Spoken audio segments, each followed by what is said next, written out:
राधे मेरी स्वामिनी,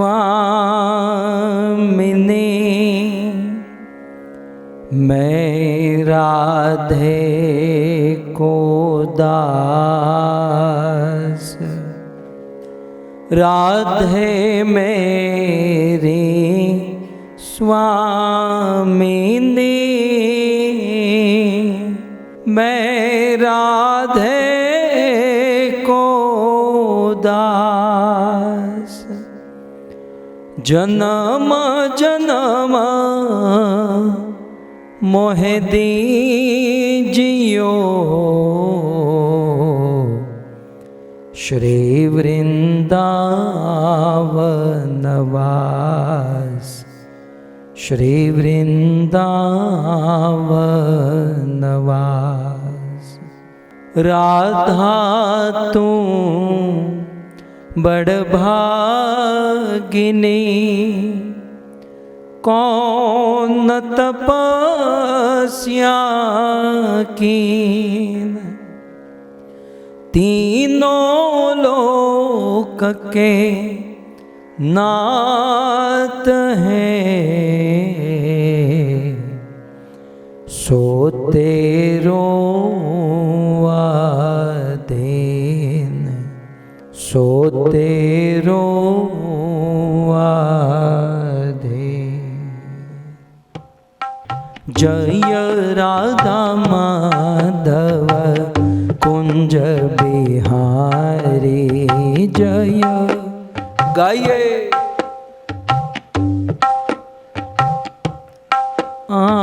जय राधा माधव कुंज बिहारी,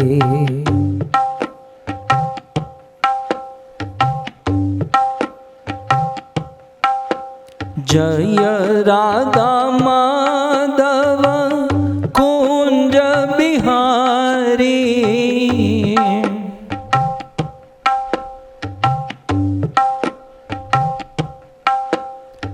जय राधा माधव कुंज बिहारी,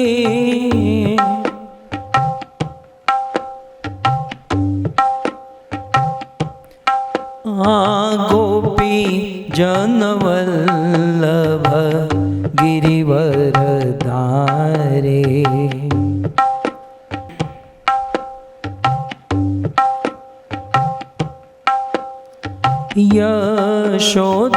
यशोदानंदन ब्रज जन रंजन,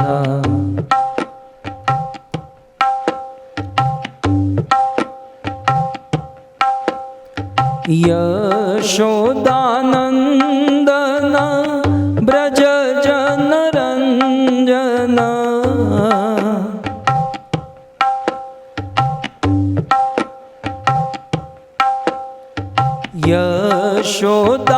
यशोदानंदन ब्रज जन रंजन,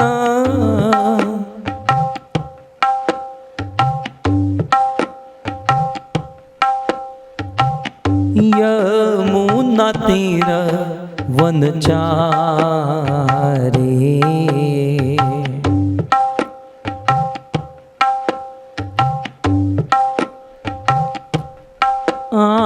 जय राधा माधव कुंज बिहारी,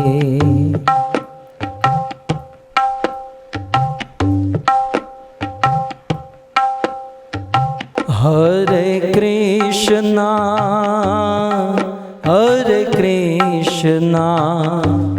कृष्णा कृष्णा हरे हरे, हरे राम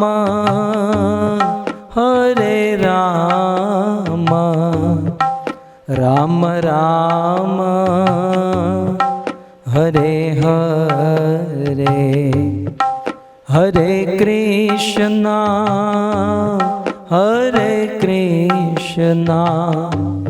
कृष्णा कृष्णा हरे हरे, हरे राम हरे राम राम राम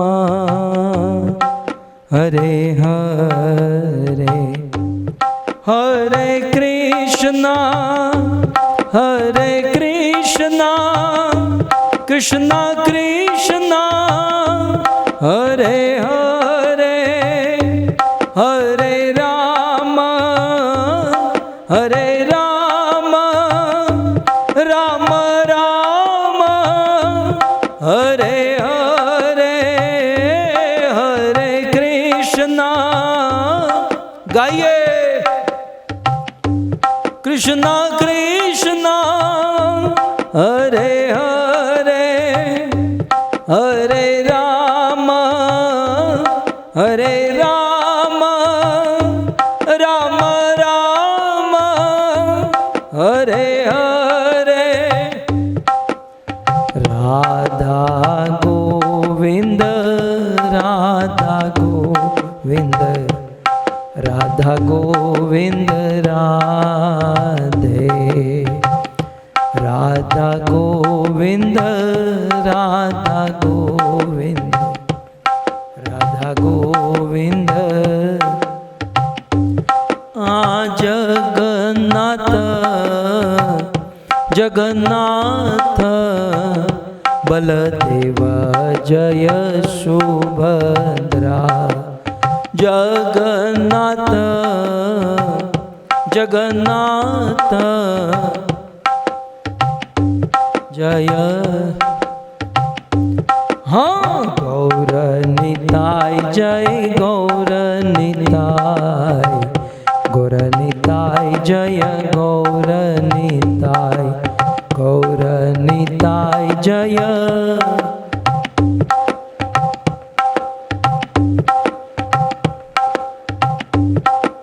प्रभुपाद प्रभुपाद प्रभुपाद शिल प्रभुपाद, प्रभुपाद प्रभुपाद प्रभुपाद शिल। जय जय प्रभुपाद प्रभुपाद प्रभुपाद प्रभुपाद, जय जय प्रभुपाद प्रभुपाद।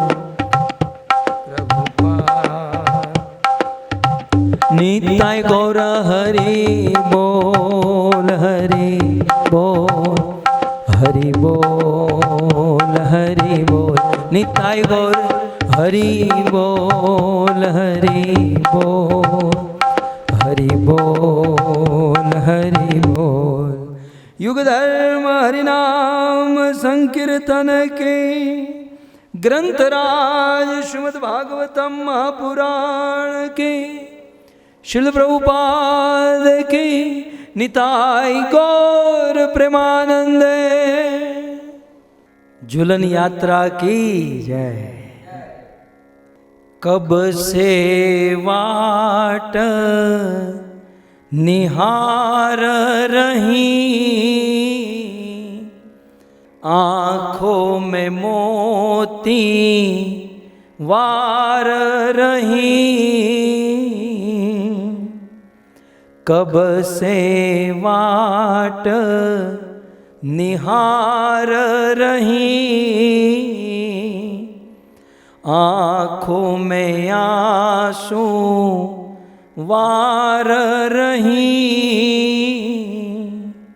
मैंने तेरे लिए डारा, मैंने तेरे लिए डारा, हे श्याम झूलना प्यारे नंद नंदना।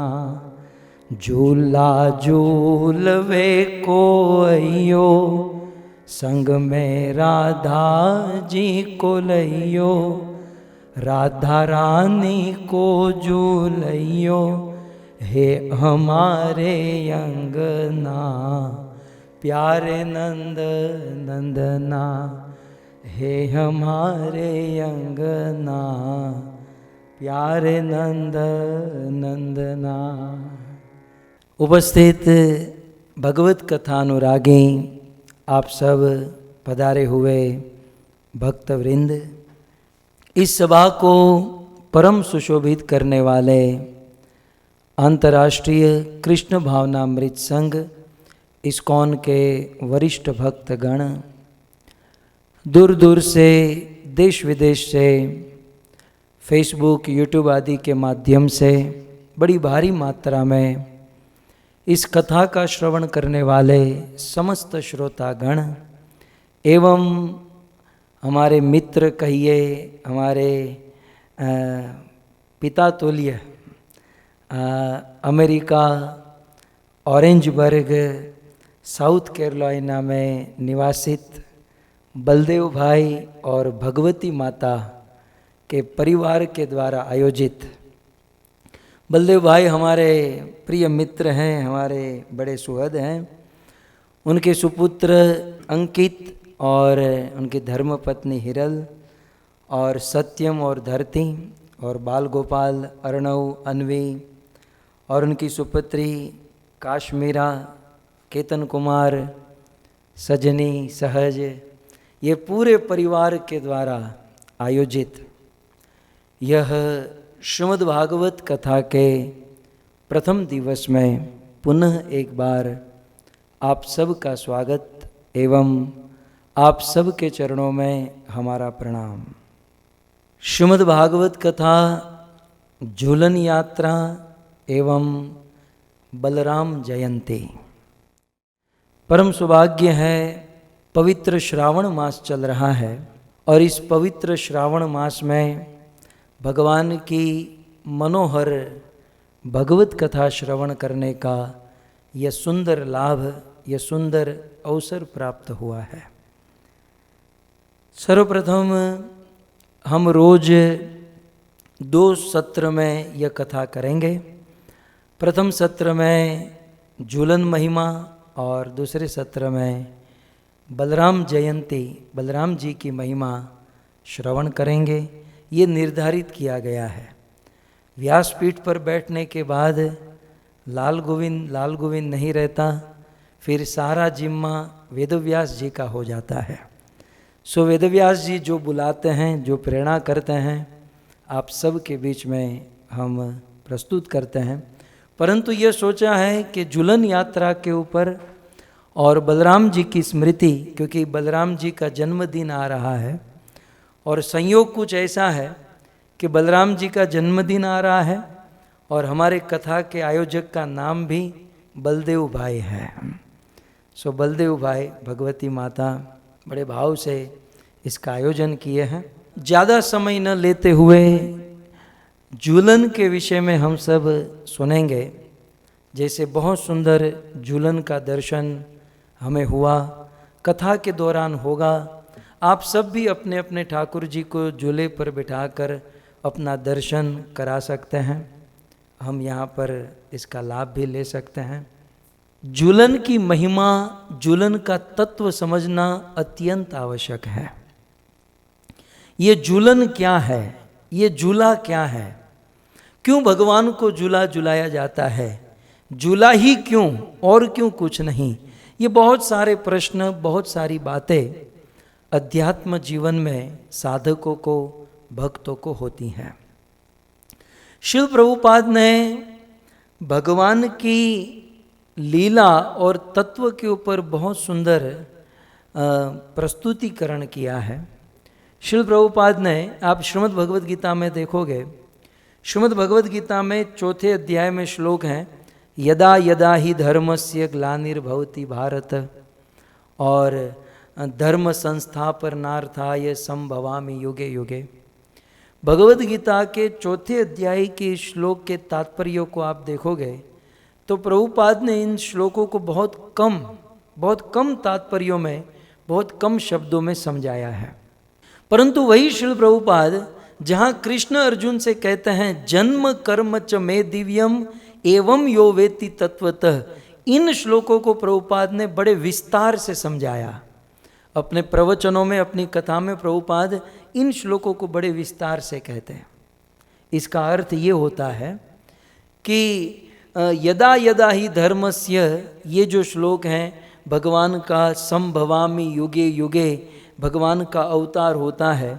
यदि इस वस्तु को हमें तत्व से और पूर्ण रूप से समझना है तो भगवान के जन्म और कर्म के बारे में हमें विस्तार से सुनना होगा, तत्व से जानना होगा। झूले के विषय में हम कुछ आगे जाने उसके पहले हमें यह जान लेना चाहिए कि इस संसार का झूला और भगवान के झूले में बड़ा अंतर है। भगवान जब झूले में झूलते हैं तो भगवान पद्म पत्रम इवाम भसा, भगवान जो है जैसे कमल कीचड़ में होता है, लेकिन वह कमल उस कीचड़ से, उस कादव से थोड़ा भी प्रभावित नहीं होता। ठीक उसी प्रकार भगवान का जो झूला है संसार के कीचड़ और कादव से प्रभावित नहीं होता। और कभी कभी हम लोग भी झूले पर झूलते हैं, है ना, हम लोग भी, और खास करके गुजरातियों के घर पर तो झूला होता ही है। दिन भर काम करके शाम को भोजन करने के बाद जब झूले पर न बैठें तो वो भोजन डाइजेस्ट नहीं होता है। सो झूले पर हम लोग भी झूलते हैं। खैर, सो और कृष्ण भी हमारे गुजराती हैं, गुजरात के हैं, सो झूला कृष्ण को बड़ा पसंद है। ये सारी बातें बाद में करेंगे, लेकिन मैं ये कह रहा हूँ, एक होता है भगवान कृष्ण का झूला, एक होता है हमारे जीवन का झूला। भक्तों, ये संसार, ये जीवन भी एक झूला है। तो भगवान की लीला को हम समझे, भगवान के तत्व को हम समझे, उसके पहले हम हमारे जीवन को, संसार रूपी झूले को थोड़ा सा समझने का प्रयास करें।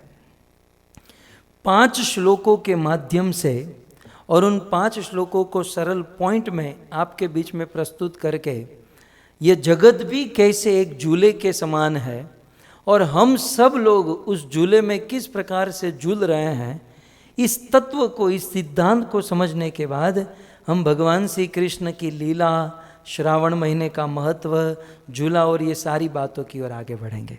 थोड़ा सा तत्व समझ लेते हैं। श्रीमद् भागवत में एक श्लोक आया है, ये आपके बीच में रखूं।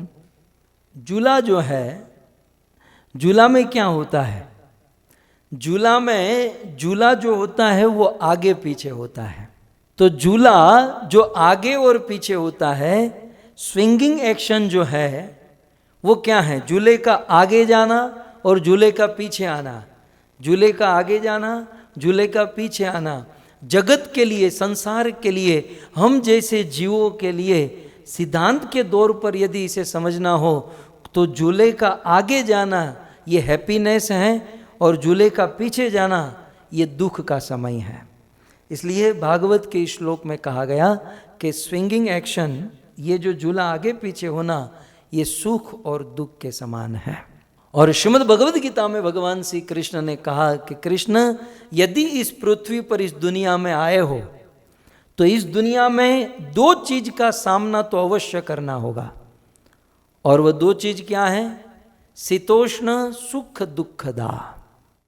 जैसे दृष्टांत देकर भगवान श्री कृष्ण समझाते हैं कि जैसे कृष्ण, जैसे अर्जुन, जैसे शीत उष्ण, जैसे ठंडी के बाद गर्मी की ऋतु आती है और गर्मी के बाद ठंडी की ऋतु आती है, जैसे दिन के बाद रात आती है, रात के बाद दिन आता है, वैसे ही झूला आगे जाता है। झूला आगे गया है तो समझो वो पीछे आने वाला है, और झूला यदि पीछे है तो हमें समझ जाना चाहिए कि वह झूला आगे जाने वाला है। सो कहने का अर्थ यह है कि झूले की ये जो प्रथम पॉइंट है, स्विंगिंग एक्शन जो है आगे पीछे की है, यह है सुख और दुख। झूला आगे गया तो पीछे आएगा, पीछे गया तो आगे जाएगा। ठीक उसी प्रकार हमारे जीवन में यदि सुख आया तो समझो अब दुख आने वाला है, और हमारे जीवन में यदि दुख आया तो समझो सुख आने वाला है। इसलिए भगवान श्री कृष्ण कहते हैं कि जब जीवन में सुख आए तो अभिमान नहीं करना चाहिए, और जीवन में जब दुख आए तो उसे रोना नहीं चाहिए। सुख और दुख दोनों अवस्था में जो सम होकर रहता है वह व्यक्ति इस संसार में सक्सेसफुल माना जाता है, वो व्यक्ति इस संसार में जीता हुआ माना जाता है। संसार के झूले का यह प्रथम पॉइंट है। संसार के झूले के विषय में भागवत के श्लोक में कहा गया कि झूले को झुलाने के लिए swinging action needs a push from behind. झूले को झुलाने के लिए पीछे से किसी का धक्का होना आवश्यक है। अब आजकल तो ये मोटर मशीन वाले भी झूले बन गए हैं, लेकिन जो प्योर टिपिकल जो झूला होता है उसे झुलाने के लिए पीछे से धक्का मारने की आवश्यकता होती है। तो उस झूले को झुलाने के लिए पीछे से धक्का मारने का अर्थ क्या है? हमारे जीवन में जो सुख और दुख आते हैं वे सुख और दुख धक्के से आते हैं। जैसे झूला जो है वो किसी के धक्का मारने पर, पुश करने पर ही झूलता है, वैसे जीवन के सुख और दुख किसी ना किसी के धक्के से आते हैं और जाते हैं। और वो धक्का क्या है? तब इस श्लोक में, भागवत के श्लोक में कहा गया, एतत् आतुर चित्तानाम मात्रा स्पर्शे इच्छयामहु। वो धक्का, सुख और दुख जो आता है, जैसे झूला चलता है तो किसी के धक्के से चलता है, वैसे सुख और दुख धक्के से आते हैं। और वह धक्का क्या है? मात्रा स्पर्शे इच्छयामहु। मात्रा स्पर्श माने इंद्रिय सुख की इच्छा करने से, इंद्रिय सुख की इच्छा करने से जीवन में सुख और दुख आते हैं। और एक बार यदि कोई इंद्रिय सुख की इच्छा करके छोड़ दे तब तो वह झूला रुक भी जाएगा, वह सुख और दुख रूपी झूला रुक जाएगा। लेकिन यहाँ पर लिखा है मुहु। श्रीमद् भागवत के इस श्लोक के दूसरी लाइन के अंतिम शब्द में देखिए, मुहु। मुहु माने बार बार। हमारे जीवन में बार बार हम इंद्रिय तृप्ति, इंद्रिय भोग, वे भोगों के पीछे हम पड़े रहते हैं और उसकी इच्छा करते हैं। और इंद्रिय भोग भोगतने की जो इच्छाएं हैं वही हमारे जीवन में उस झूले को धक्का देते हैं, जिससे जीवन में सुख और दुख प्रकट होते हैं। तो झूले का ये दूसरा तत्व है। झूले का तीसरा तत्व श्रीमद् भागवत के अगले श्लोक में कहा गया, ग्रेटर द स्पीड। यदि झूले की स्पीड जितनी ज़्यादा है उतना ही ज़्यादा एक्साइटमेंट होता है। झूले की स्पीड जितनी अधिक है उतना अधिक एक्साइटमेंट होगा, लेकिन साथ ही साथ उतना अधिक रिस्क भी होगा। सो कहने का अर्थ यह है कि झूले की स्पीड जितनी अधिक होती है, एक्साइटमेंट भी ज़्यादा होता है, लेकिन साथ ही साथ रिस्क भी बहुत अधिक होता है। ठीक उसी प्रकार हमारे जीवन में हम इंद्रिय तृप्ति, इंद्रिय भोगों की स्पीड बढ़ा देंगे तो जीवन में हो सकता है थोड़ा बहुत क्षणिक सुख मिल जाए, लेकिन हमारे जीवन में रिस्क बढ़ जाएगा। सो जीवन रूपी झूले की इंद्रिय भोग तृप्ति की स्पीड को, मात्रा को यदि बढ़ाएंगे तो हमारे जीवन में बहुत बड़ा रिस्क खड़ा हो जाएगा। देखिए, मनुष्य जीवन मिला है, हम सब मनुष्य हैं। हमारे जीवन में धर्म, अर्थ, काम, मोक्ष, कामना भी एक मनुष्य जीवन का हिस्सा है। कामनाएं होनी चाहिए, इच्छाएं होनी चाहिए, लेकिन कामना इच्छा कितनी होनी चाहिए? तब भागवत के श्लोक में कहा गया, कहते हैं यावत भ्रियते जठरम। भागवत के श्लोक में कहते हैं कि यावत, जब तक हमारा जठर, भ्रियते अर्थात जब तक हमारा शरीर चल जाए, जब तक हमारा शरीर, हमारा जीवन टिक जाए, यावत जब तक हमारा शरीर चल जाए, हमारा जीवन टिक जाए, हमारा पेट भर जाए, तावत स्वस्थम ही देहि नाम, हमें उतना ही भोग भोगना चाहिए। अर्थात जितने से हमारा जीवन चल जाए, जितने से हमारा जीवन टिक जाए, हमें उतना ही संग्रह करना चाहिए, उतना ही भोग भोगना चाहिए, उतना ही भौतिक वस्तु में रचा पचा रहना चाहिए। और जो अधिक समय जो मिलता है, उससे जो अलग समय मिलता है, उसमें ज़्यादा से ज़्यादा भगवान का भजन करना चाहिए। बहुत सुंदर श्लोक है भक्तों, श्रीमद् भागवत के 7वें स्कंद के 14वें अध्याय का 8वां श्लोक है ये। यावत भ्रियते जठरम, यावत जब तक भ्रियते भर जाए जठर अपना पेट, तावत तब तक स्वस्थम ही देनाम, तब तक आप संग्रह करें, भोग भोगे और संसार की वस्तु को एकत्रित करें। परंतु तीसरी लाइन में कहते हैं अधिकम यो अभिमन्येत, परंतु श्रीमद् भागवत में सावधानी दी गई है कि अधिकम, यदि कोई व्यक्ति जरूरत से ज्यादा भोग भोगेगा, यदि कोई व्यक्ति जरूरत से ज्यादा संग्रह करेगा, एकत्रित करेगा, तो चौथी लाइन में कहते हैं अधिकम यो अभिमन्यत, यदि वह संग्रह करता है, जरूरत से अधिक अपने झूले को झुलाता है, तो सस्तेन, स्तेन माने चोर, स माने वह व्यक्ति चोर माना जाएगा, और दंडम अर्हति, उसे दंड अवश्य मिलेगा। सो सस्तेन दंडम अर्हति, वो दंड का भागी होगा जो व्यक्ति अपने ज़रूरत से ज़्यादा इंद्रिय भोग, इंद्रिय तृप्ति के पीछे पड़ा रहेगा। तो ये हैं झूले का तीसरा तत्व और झूले का चौथा तत्व।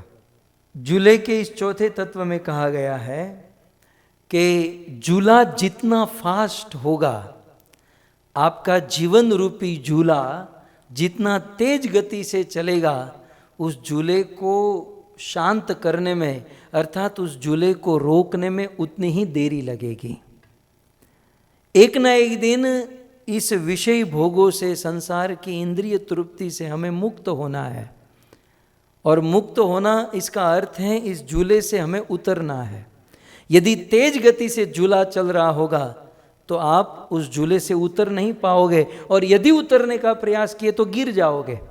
इसलिए अपने जीवन के झूले को इतना भी तेज न लेकर जाए कि उसके प्रति अनअटैच्ड वैराग्य आप न ले सको। कभी कभी कुछ लोग अपने झूले को इतना झुलाते हैं, इतना झुलाते हैं, कहते हैं अपने ही झूले में वो फंस जाते हैं, अपने ही झूले में वो मर जाते हैं।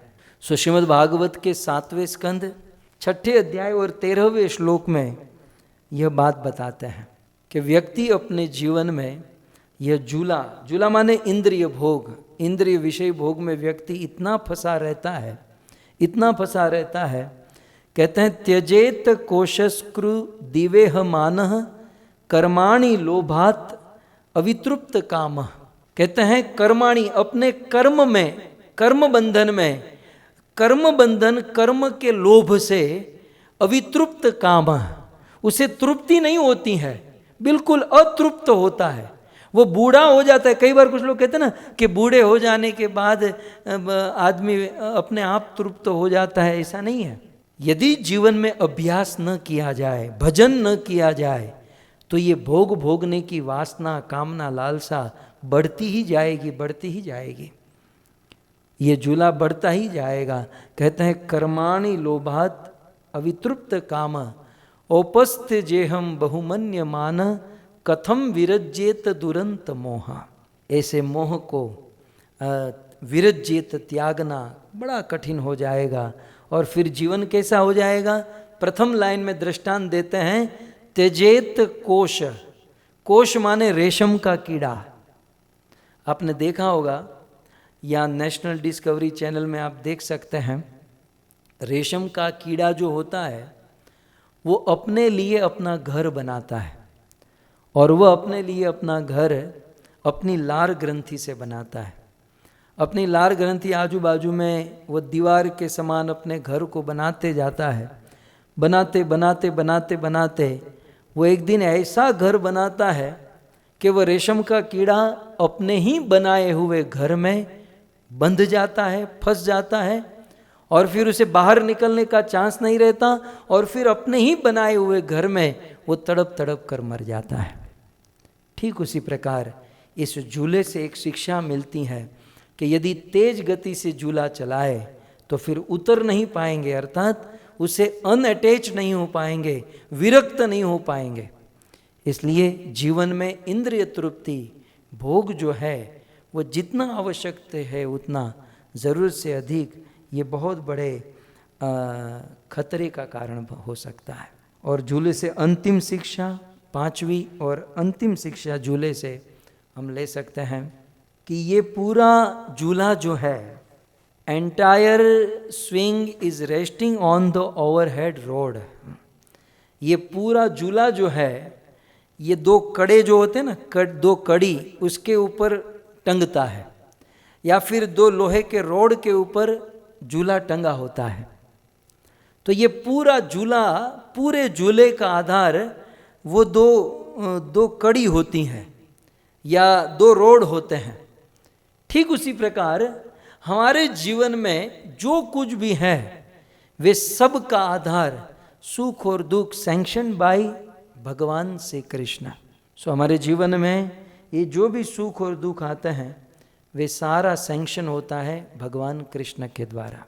यहाँ पर एक बात हमें समझनी होगी, यद्यपि हमारे जीवन में सुख और दुख हमारे कर्म के अनुसार मिलते हैं, यद्यपि हमारे जीवन में सुख और दुख हमारे कर्म के अनुसार मिलते हैं, लेकिन हम और हमारे कर्म के बीच में भगवान कृष्ण है।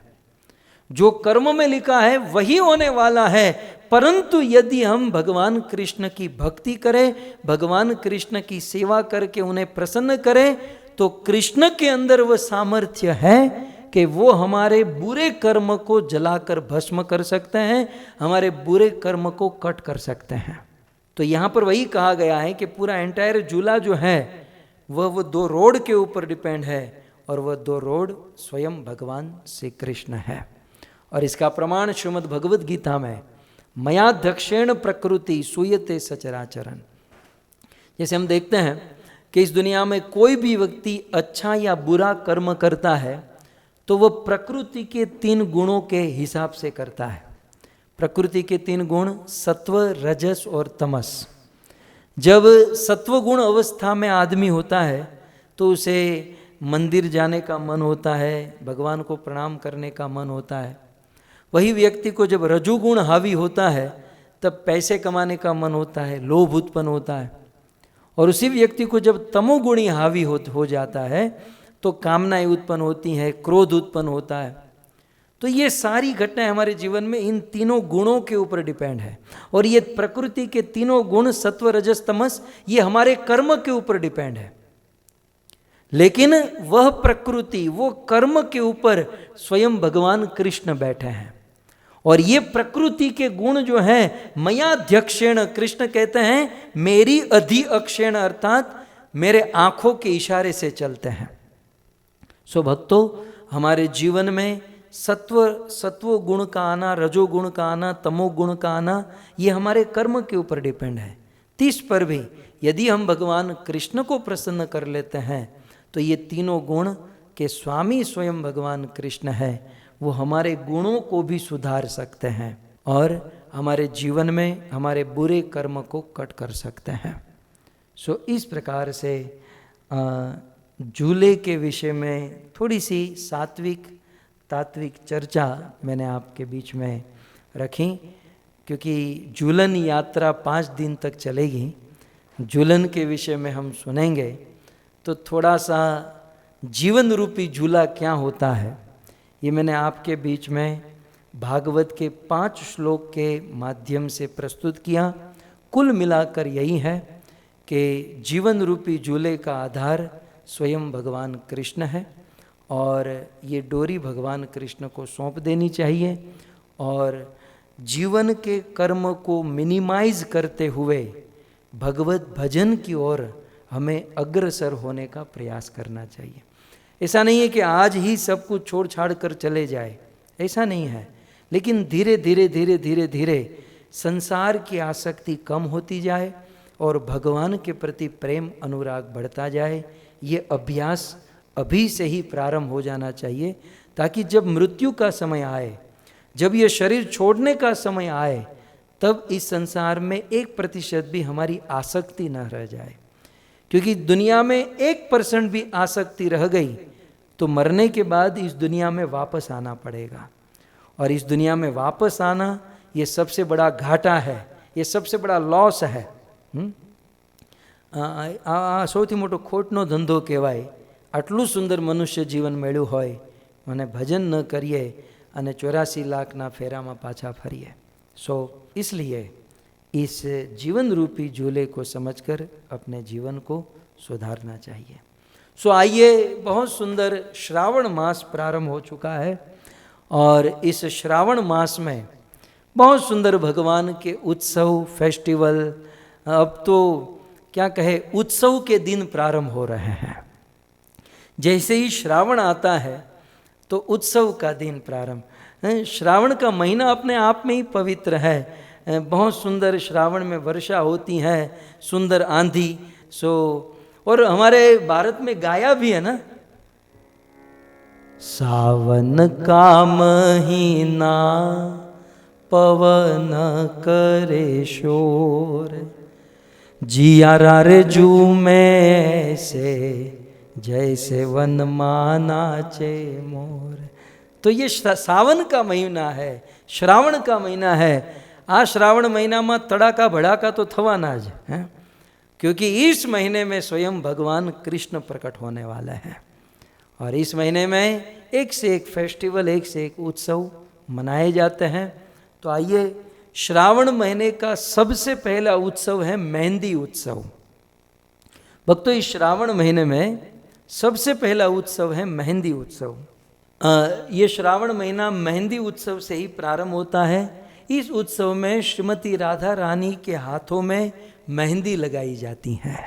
भक्तों, हमारे घर पर यदि ठाकुर जी का विग्रह है, श्रीमती राधा कृष्ण का विग्रह है, तो हमारे घर पर राधा रानी के हाथों में मेहंदी लगाना. और ब्रज में तो प्रत्येक मंदिरों में, प्रत्येक घर घर पर इस श्रावण महीने का प्रारंभ राधा रानी के हाथों में मेहंदी लगाकर होता है. तो इसे कहते हैं मेहंदी उत्सव. तत्पश्चात इस श्रावण में दूसरा उत्सव आता है श्री जी के चरणों में महावर की रचना करना. राधा रानी के चरणों में राधा रानी के चरण के तलवों को लाल करना और फिर राधा रानी के चरणों में सुंदर डिजाइन करना, सुंदर छोटे छोटे बिंदु करना और सुंदर जितनी हो सके उतनी अच्छी डिजाइन करना. ये लीला 5000 वर्ष पहले ही शुरू हो चुकी है और उस स्मृति में आज भी ये सेवाएं, ये उत्सव मनाए जाते हैं. ऐसा वर्णन है कि श्रावण महीने में श्रीमती राधा रानी बरसाना में थीं और ललिता, विशाखा, राधा रानी की जो सखियाँ थीं, श्रीमती राधा रानी के चरणों में महावर लगा रही थी. और उस समय कृष्ण को नंदगांव में पता चला कि राधा के चरणों में महावर लगाया जा रहा है. महावर माने मेहंदी ही समझिए, चरणों में मेहंदी, महावर मेहंदी टाइप होता है, लगाया जा रहा है. तो कृष्ण ने सोचा मुझे भी राधा के चरणों का महावर देखना है. तो किसी ने कहा कि वहाँ आपको एंट्री नहीं मिलेगी, क्योंकि वहाँ केवल गोपियों को, सखियों को ही एंट्री है. कृष्ण ने कहा लेकिन मुझे राधा को देखना है, राधा के चरणों के महावर को देखना है. तो बोले वहाँ सखियों को ही एंट्री है. कृष्ण ने सोचा तो एक काम करता हूँ, सखी का रूप लेकर जाता हूँ. कृष्ण ने पूर्णमासी देवी को बुलाया और निवेदन किया मुझे सखी का रूप बना दो. तो कृष्ण के बाल तो लंबे थे ही, लंबे लंबे बाल, सुंदर साड़ी और सुंदर ब्रज की सखी गोपी बन गई. लेकिन पूर्णमासी देवी ने पूछा कि वो लोग कहेगी कि तुम कौन सी सखी हो तो तुम क्या कहोगी? कृष्ण तो कृष्ण है, मैं कहूँगी कि मैं श्यामा सखी हूँ. कृष्ण ने अपना नाम भी रख लिया, श्यामा सखी. दिखने में सुंदर श्याम वर्ण की सखी बनकर कृष्ण बरसाना पहुँचे. और बरसाना पहुँचे तो अब राधा के पास सब तो नहीं जा सकते, बाहर अनेकों गोपियाँ खड़ी थीं और ये श्यामा सखी पहली बार लोग देख रहे हैं. तो श्यामा सखी ने कहा कि राधा कहाँ है, मुझे राधा से मिलना है. बोले राधा से सब लोग नहीं मिल सकते, बोले मुझे राधा का दर्शन करना है. तो किसी ने राधा को मैसेज भेजा. ललिता विशाखा बैठी थी, आजू बाजू में राधा के चरणों में महावर लगाया जा रहा था, सुंदर श्रृंगार किया जा रहा था और कहा कि तुम्हें मिलने के लिए कोई श्यामा सखी आई है. राधा ने सोचा कि मेरी तो अनेक सखियां हैं, लेकिन श्यामा नाम की सखी मेरी कोई नहीं है. जरा पूछो कहाँ से आई है. पूछा कहाँ से आई हो श्यामा सखी? बोले मैं नंदगांव से आई हूँ. तो वहाँ जवाब दिया नंदगांव से ललिता विशाखा ने कहा, राधा ये नंदगांव की सखियों के ऊपर भरोसा मत करना, नंदगांव की सखियों का कोई भरोसा। आज भी नंदगांव और बरसाना के बीच में बड़ा झगड़ा चलता है। होली के समय लठ मार होली होती है। तो ये भाव उस 5000 वर्ष पूर्व का है। बोले नंदगांव के लोगों के ऊपर विश्वास मत करना। राधा ने कहा बेचारी इतनी दूर से आई है तो एक बार मिल लेने दो, उसमें क्या फर्क पड़ता है। अब रानी जी ने कहा और श्यामा सखी को अंदर भेजा। बिल्कुल घूंघट तान कर, अपना लाज घूंघट तान कर श्यामा सखी अपनी कमर को हिलाते हुए, मतवाली चाल को चलते हुए, कोई समझ नहीं पाया, क्योंकि कृष्ण को तो प्रैक्टिस है। मोहिनी रूप जब से धारण किया तब से इनको प्रैक्टिस है कि भाई लड़की कैसे बनना, स्त्री कैसे बनना। ठुमका मारते हुए कृष्ण चल रहे हैं, सीधे राधा के पास पहुँचे और राधा के चरणों में बैठे। बोले मैं भी महावर कर सकती हूँ? बोले हाँ करो सखी। तो कृष्ण ने राधा रानी के चरणों को अपने हाथ में लिया और स्वयं भगवान श्री कृष्ण ने राधा रानी के चरणों में महावर किया। तो राधा रानी पूछने लगी, श्यामा अभी कृष्ण का रूप खुला नहीं है, कृष्ण के रूप, कृष्ण भी श्यामा सखी के रूप में है। तो राधा रानी ने कहा, श्यामा मैंने तो कभी तुमसे मिली नहीं, तुम्हारा नाम कभी नहीं सुना। बोले आप रानी जो इतनी बड़ी हो, इतने बड़े घराने की हो और हम छोटी सी गोपी ठहरी, कहाँ आप हमारा नाम जानोगी, कहाँ हमारे नाम से सुनोगी। अभी भी श्यामा सखी ने अपना घूंघट तान कर रखा था। राधा ने कहा लेकिन श्यामा सखी अपना घूंघट तो ऊपर करो, बाहर घूंघट तान कर आई ठीक है, लेकिन मैं तो तुम्हारी सखी हूँ, तुम्हारा चेहरा तो दिखाओ। 2-3 बार राधा रानी ने कहा और जैसे ही श्यामा सखी ने अपना घूंघट ऊपर करके राधा रानी को चेहरा दिखाया, श्रीमती राधा रानी समझ गई, अरे ये तो मेरे श्याम सुंदर है। श्रीमती राधा रानी खड़ी हो गई और खड़ी होकर श्याम सुंदर के चरणों में जुट गई। अरे कृष्ण, कृष्ण मेरे चरण आप अपने हाथों में ले रहे हो। कृष्ण मैं आपकी दासी हूं, मैं आपकी भक्ता हूं और आप मेरे चरणों को अपने हाथों में लेकर महावर कर रहे हो। ये अपराध मत कराओ कृष्ण, ये अपराध मत कराओ। तब भगवान श्री कृष्ण कहते हैं, राधे राधे तुम मुझे प्रेम करती हो और जहां भक्त मम पद धरे वहां धरू मैं हाथ। जहां भक्त मेरा अपना कदम रखता है वहां मैं मेरा हाथ रखता हूं और मैं उनकी सेवा करता हूं, उनकी रक्षा करता हूं। राधे ये तुम्हारी सेवा करने में मेरी शोभा है, मेरी कीर्ति, मेरा यश है। सो इस प्रकार राधा और कृष्ण की ये सुंदर लीला का स्मरण करते हुए श्रावण मास में, इसी श्रावण महीने के प्रारंभ में ये महावर लीला हुई थी और आज भी राधा रानी के चरणों में महावर किया जाता है। फिर आती है श्रावण महीने की तीज, तृतीया। श्रावण महीने की तीज जो है, तृतीया है, उसे हरियाली तीज कहते हैं। ये हरियाली तीज के दिन सिंधारा उत्सव होता है। हमारे ब्रज में भी होता है और संसार में भी अनेक जगहों पर होता है। श्रावण मास की जो तृतीया है, और तृतीया के दिन सिंधारा उत्सव में लड़की वाले जो है बहुत सारे भोजन, आभूषण, जितनी योग्यता कैपेसिटी है वो सामान लेकर लड़की वालों के पास जाते हैं। लड़की वाले अपनी बहन के पास जाते हैं और हरियाली तीज के दिन अपनी बहन को अपने मायके लेकर आते हैं और 1 महीने तक, अर्थात पूर्णिमा तक, रक्षाबंधन तक, 15 दिन तक वह बहन अपने मायके में रहती हैं और फिर वापस अपने ससुराल में चली जाती हैं। तो इस प्रकार हरियाली तीज जो है, हरियाली तीज को एक बहन जो ससुराल में रहती हैं वो अपने मायके, अपने माँ बाप के घर पर वापस आती हैं 15 दिन के लिए। तीज से लेकर रक्षाबंधन तक वो अपने मायके रहती हैं और फिर अपने ससुराल में चली जाती हैं। हरियाली तीज आज भी हमारे ब्रज में मनाया जाता है। हमारे कुछ इस्कॉन मंदिर में भी इस उत्सव को मनाते हैं। हरियाली तीज के दिन हरे रंग के वस्त्र भगवान को पहनाए जाते हैं। केवल वस्त्र ही नहीं, भगवान की सारी वस्तुएं, जितनी भी सेवा में भगवान को जितनी वस्तुएं लगती हैं, वे सारी वस्तु ग्रीन कलर, हरे रंग की भगवान को अर्पण की जाती हैं। सो इस प्रकार हरियाली तीज के दिन ये उत्सव होता है।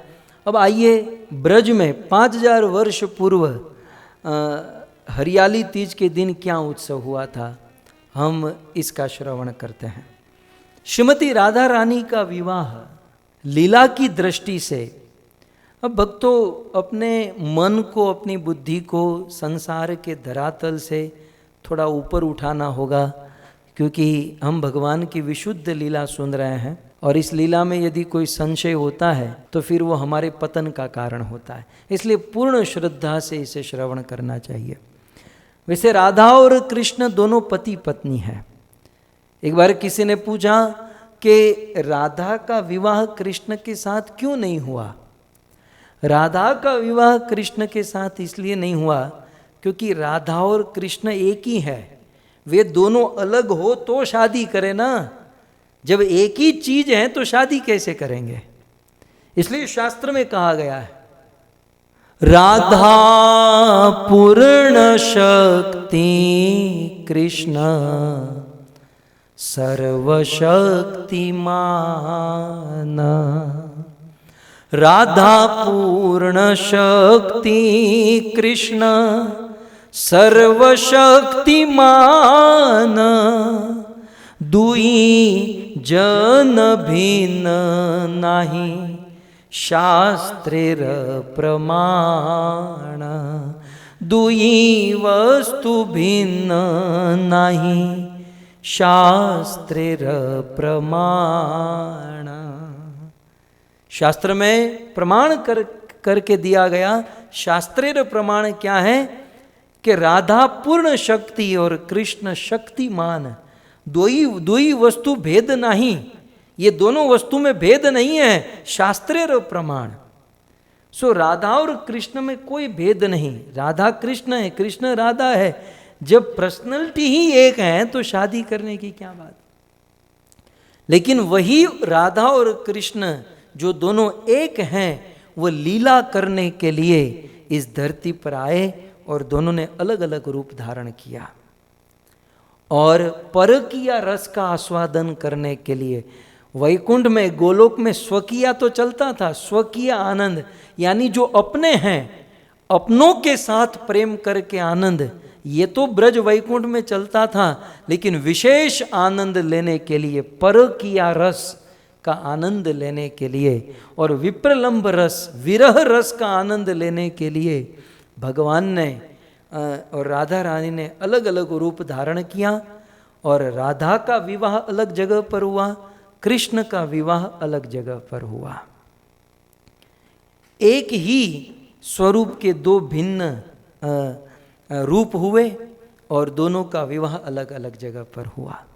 सो कहते हैं श्रीमती राधा रानी का विवाह ब्रज में एक गांव है जिस गांव का नाम है जावट। तो राधा रानी का विवाह जावट गांव में अभिमन्यु गोप के साथ हुआ। ये महाभारत का अभिमन्यु, सुभद्रा का पुत्र, अर्जुन पुत्र अभिमन्यु नहीं है, ये ब्रज का अभिमन्यु है। अयन घोष अभिमन्यु के साथ श्रीमती राधा रानी का विवाह हुआ। अभिमन्यु तो लड़का अच्छा था, ये गोप अच्छा था, सीधा साधा भोला भाला, पण एना सासू अने नणंद माथा भारे हता। माथा भारे समझो न तमे। उनकी सास और ननंद जो थे वो थोड़े से स्ट्रॉन्ग थे। सास का नाम था जटिला और ननंद का नाम था कुटिला। राधा रानी के ऊपर इतना रिस्ट्रिक्शन रखते थे। बेचारी पूर्ण पवित्र श्रीमती राधा रानी पनघट पर पानी भरने जाती हो तो जटिला और कुटिला उनके पीछे पीछे चले। कोई दोष न हो फिर भी राधा रानी से कोई दोष निकाले। अनेकों प्रकार के रिस्ट्रिक्शन में रखना, अनेकों प्रकार के प्रश्नों को पूछना और राधा रानी को अक्सर बहुत बहुत परेशान करना, इस प्रकार से उनकी गृहस्थी में चल रहा था। इस प्रकार से चलते चलते चलते श्रावण महीना आया। सो इस श्रावण महीने में, जैसे मैंने आपको कहा कि हरियाली तीज को एक भाई अपनी बहन के घर पर आता है और अपनी बहन के घर पर अनेकों सारी भोजन की वस्तु, ये अनेकों भेंट लेकर बहन को भेंट करता है और फिर ससुराल से अपनी बहन को ले जाकर मायके में 10-15 दिन तक वो रखता है। राधा रानी देख रही है कि मेरी अन्य जो गोपियाँ सखियाँ हैं, उन सब के भाई आकर उन गोपियों को लेकर गए, लेकिन मेरा भाई श्रीदाम अब तक नहीं आया। राधा रानी खिड़की से राह देख रही है, थोड़ी भी कोई आवाज़ चूक आए तो राधा रानी खिड़की में जाकर देखे मेरा भाई तो नहीं आया, मेरा भाई। भक्तों, रक्षाबंधन आ रही है। एक बहन को अपने भाई की बहुत आशा होती है और हम लोग अपने जीवन में इतना भी बिजी न रहे कि अपनी बहन को याद न करें। कम से कम, वैसे तो रोज़ याद करना चाहिए, परंतु एटलीस्ट साल में एक बार जब रक्षाबंधन का दिन होता है तो 10-15 दिन के लिए बहन को घर पर बुलाना, उनको याद करना और हो सके उतनी बहन की सेवा करना। देवी देवता के मंदिर में जाकर पैसे थोड़े कम ज़्यादा चढ़ाओगे ना, कोई प्रॉब्लम नहीं है, लेकिन अपनी बहन को प्रसन्न रखो, अपने घर परिवार को सुखी रखो, ये हमारी पहली जिम्मेवारी है। रक्षाबंधन का त्यौहार, कल मैं रक्षाबंधन के ऊपर बताऊंगा कि एक बहन को भाई को जब राखी बांधती है तो राखी बांधते समय कौन सा मंत्र बोलना चाहिए, किस भाव में राखी बांधनी चाहिए, ये राखी की परंपरा कब से शुरू, ये सब हम कल सुनेंगे, रक्षाबंधन की महिमा। खैर, तो यहाँ पर राधा रानी राह देखती थी, मेरा भाई नहीं आया। कुछ समय के लिए राधा रानी के मन में ये भी हो गया कि कहीं मेरा भाई नहीं आएगा तो इस साल मैं मेरे माँ बाप के पास वापस क्या नहीं जाऊंगी। इस प्रकार से सोच ही रही थी, तब तक दूर से राधा रानी ने देखा कि 10,000 गाय, 10,000 गौ माता का झुंड आ रहा है। और धीरे धीरे धीरे जब वो झुंड निकट आया तो पता चला कि राधा रानी का भाई श्रीदाम 10,000 गाय को लेकर आया है। ये 10,000 गाय श्रीदाम ने राधा रानी को, उनके पति अभिमन्यु को भेंट में प्रदान की। भाई की यदि कैपेसिटी हो ना, भाई की योग्यता हो, तो जीते जी अपनी बहन की इस प्रकार से सेवा करनी चाहिए। श्रीदाम ने अपनी बहन राधा रानी को 10,000 गाय दान में दी और श्रीदाम का बड़ा स्वागत हुआ राधा रानी के ससुराल में, और क्यों ना होता, भेंट लेकर आया है। इसलिए थोड़ा सा ज़्यादा ही इंटरेस्ट से जटिला और कुटिला ने श्रीदाम का स्वागत किया। और एक भाव ये भी था कि मैं थोड़ी भेंट ज़्यादा लेकर जाऊंगा मेरी बहन के लिए, तो मेरी बहन की जो सास और ननंद है वे मेरी बहन के लिए वीज़ा का जो टर्म्स कंडीशन है वो ज़्यादा अधिक बढ़ा देगी, क्योंकि अक्सर 10-15 दिन भेजती हैं। थोड़ी ज़्यादा भेंट दूंगा, खुश होकर 1-2 महीना उनका वीज़ा एक्सपांड कर दे तो मेरी बहन हमारे मायके में ज़्यादा रह सकती हैं। सो खैर, इस प्रकार से लीलाएं हैं ब्रज की, और भेंट लेकर आए और श्रीदाम राधा रानी को अपने साथ बरसाना में लेकर गए। अब राधा रानी बरसाना में आ गई। बरसाना में माने अपने घर पर, अपने मायके में आ गई। अब आप जानते हो ना कि एक लड़की जब ससुराल में होती है तो बड़ा सा रिस्ट्रिक्शन होता है, बहुत कुछ उन्हें सोच समझ कर चलना होता है, लेकिन जब वो अपने मायके आती हैं तो चैन की सांस लेती हैं, थोड़ा रेस्ट करती हैं, आराम लेती हैं, चैन की सांस लेती हैं, और वहाँ रिस्ट्रिक्शन भी नहीं होता। तो जब राधा रानी बरसाना आ गई अपने वृषभानु बाबा कीर्तिदा के घर पर, तो ललिता, विशाखा, तुंगभद्रा, चित्रलेखा, ये सारी सखियाँ आई और कहा चलो राधे हम लोग वन में विचरण करने जाते हैं। ये सारी सखियाँ राधा रानी को बरसाना के वन में लेकर गई, लेकिन इन सखियों ने देखा कि हमारी राधा प्रसन्न नहीं है। और राधा प्रसन्न नहीं है इसका कारण ससुराल में वो जटिला और कुटिला का इतना प्रकोप था, इतना उनका तनाव था, इतना आतंक था कि राधा रानी का माइंड थोड़ा सा डिस्टर्ब था वो सोच सोच कर। तो इसी श्रावण मास के प्रारंभ में राधा रानी की सखियों ने देखा कि राधा चिंता में है, राधा का मूड बराबर नहीं है। ललिता, विशाखा आदि सखियों ने सोचा कि राधा के मूड को बराबर करने के लिए क्या करें। बोले सावन का महीना आ चुका है, राधा के मूड को बराबर करने के लिए हम झूला बनाते हैं। देखो झूले की शुरुआत यहाँ से हुई। तो ललिता, विशाखा आदि सखियों ने मिलकर राधा के लिए बहुत सुंदर झूला बनाया और श्रीमती राधा रानी को उस झूले पर बिठाया और ये सारी सखियां राधा रानी को झूले पर झुलाने लगी। जैसे अब झूला का वर्णन आचार्यों ने बहुत विस्तार से किया है कि झूले पर जो वृक्ष लगे थे, जो खंबे लगे थे, वो आकाश को छू रहे थे। सुंदर फूल, सुंदर माला, सुंदर वेणी से ये झूला सजा हुआ था। और राधा रानी को जब झूले पर बिठाकर झुलाने लगे तो मोर, कोयल, इवन कौवे आकर भी सुर में गाने लगे और राधा रानी के मन को बहलाने लगे। और भक्तों, ये सारी सखियों ने मिलकर राधा को झुलाया। अब झूला ऐसा होता है ना, झूला झूलने से जो पीड़ा होती है, जो दुख होता है ना, वो विस्मृत हो जाता है। इसलिए आप देखोगे कि जब कोई बंदा, मतलब कैसा स्वस्थ बंदा, कोई स्वस्थ आदमी जब झूले पर बैठता है और थोड़ा सा झूलता है तो उसे नींद आ जाती है। क्योंकि झूला एक ऐसी वस्तु है, जब झूला झूलते हैं तो वह जो दुख है, जो मन की गलत तरंगे हैं, वो सब विस्मृत हो जाती हैं। तो ब्रज की गोपियों ने, सखियों ने राधा रानी को उस झूले पर बिठाया, झुलाया और उस झूले पर झूलकर राधा जटिला और कुटिला के आतंक को, प्रकोप को भूल गई और ब्रज लीला में, ब्रज रस में श्रीमती राधा रानी प्रस्तुत हो गई। तो हम झूला क्यों झुलाते हैं? इसका प्रथम कारण श्रीमती राधा रानी के दुख को दूर करने, राधा रानी को प्रसन्न करने के लिए। इसलिए इस मूड में, इस भाव में हमें झूला झुलाना चाहिए।